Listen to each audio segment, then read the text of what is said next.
Hello everyone.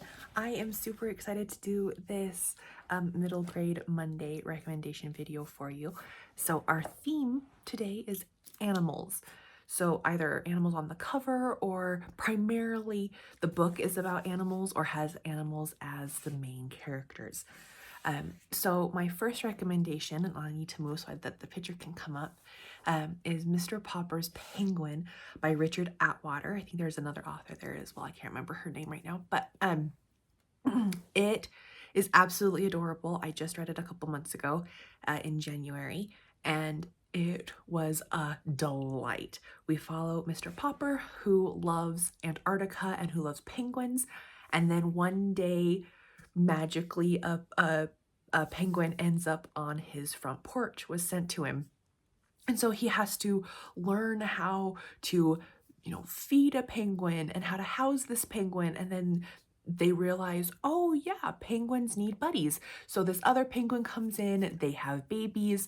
It's just so cute. These penguins get into all sorts of trouble, but Mr. Popper and his family, they just kind of roll with the punches.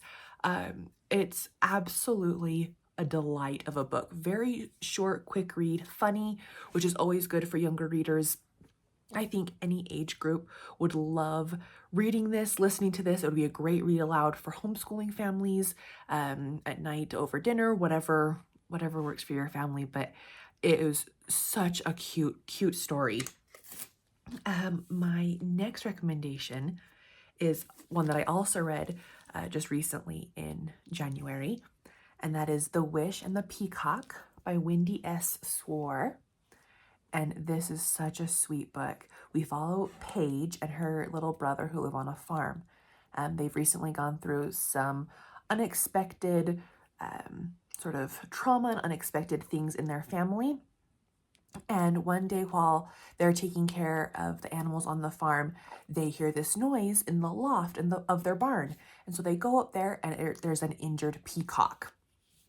And so you go through this story of them trying to save their farm and working as a family to kind of overcome sort of this unexpected thing that happens, while also keeping the peacock secret and understanding where the peacock came from and all these different animals, and they use the animals in funny sort of shenanigans.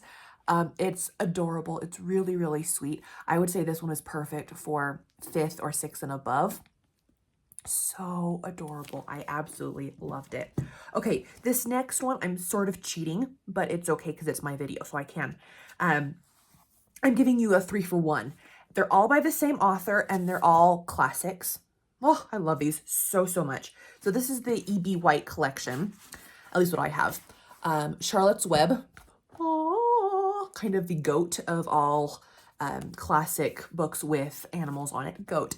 It's an animal. I just made that connection. Anyway, we follow a little pig named Wilbur and a spider named Charlotte, and Fern is the human, and they just sort of go on different adventures, and Charlotte helps Wilbur come out of his shell. Very, very short read, just the sweetest thing ever. I have had kids all ages read this, love this, so adorable.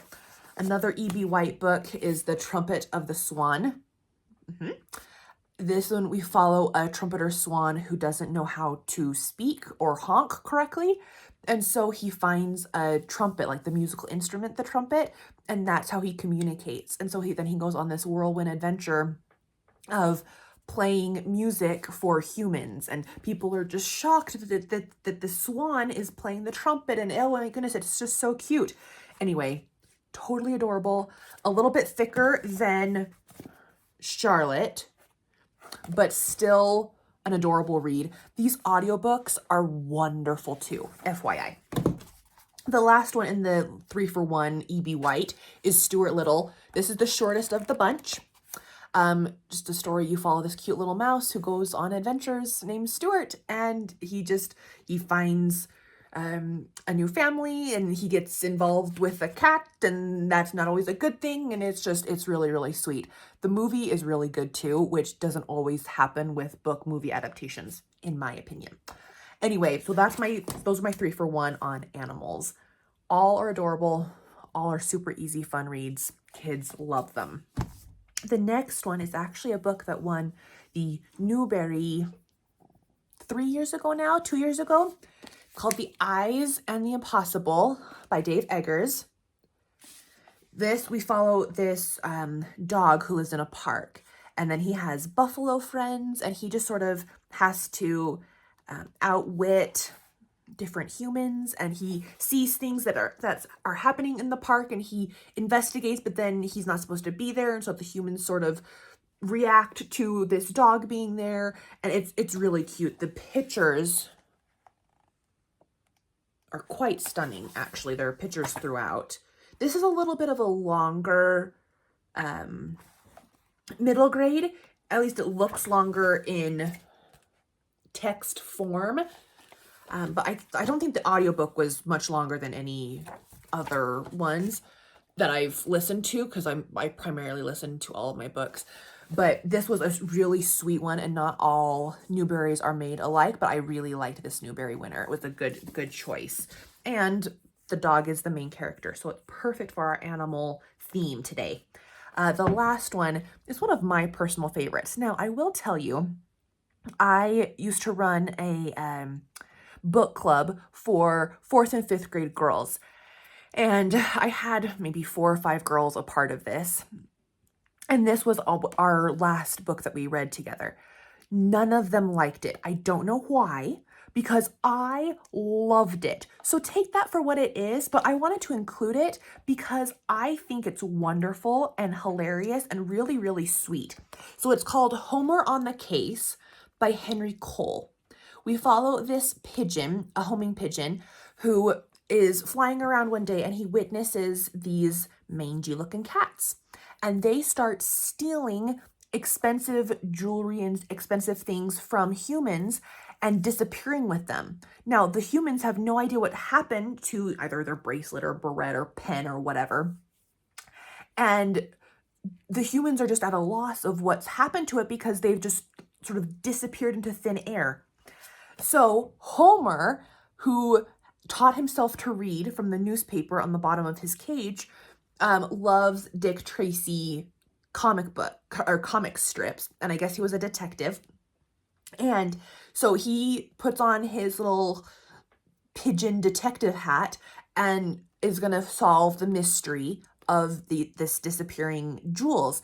And he meets this parrot named Lulu, and it's so cute. They have to work together with their humans. The humans become friends. I loved it. It is such a cute story. I have no idea why like my girls didn't like it. It might have been a peer pressure thing. One didn't like it, and so the other was like, oh yeah, I didn't like it either. I think that was it, if I'm being completely honest. But there are adorable pictures. And I love the ending too. The ending was very satisfactory and ended in a cute way. That picture gave spoilers, so I'm skipping that one. But I loved it. It's a very short read. I think the audiobook was maybe 4 hours. So a quick read, perfect for families of all ages. I think everyone would love this. Take that for what it is. Okay, so those are my, well, 7, but 5 choices for animals. There's Mr. Popper's Penguins, Homer on the Case. Oh, I'm doing this wrong. Hold on. The Eyes and the Impossible. Ow, have I just hit myself? Stuart Little. Charlotte's Web. The Trumpet of the Swan. And The Wish and the Peacock. So I hope this helps you with your little ones reading, with your family reads, and I hope you guys enjoy. Please comment below. I would love to hear what other middle grade animal books you like. If you've read any of these, please recommend more. I love reading middle grade. It's one of my favorite genres. I look forward to seeing you guys in the next video. Bye.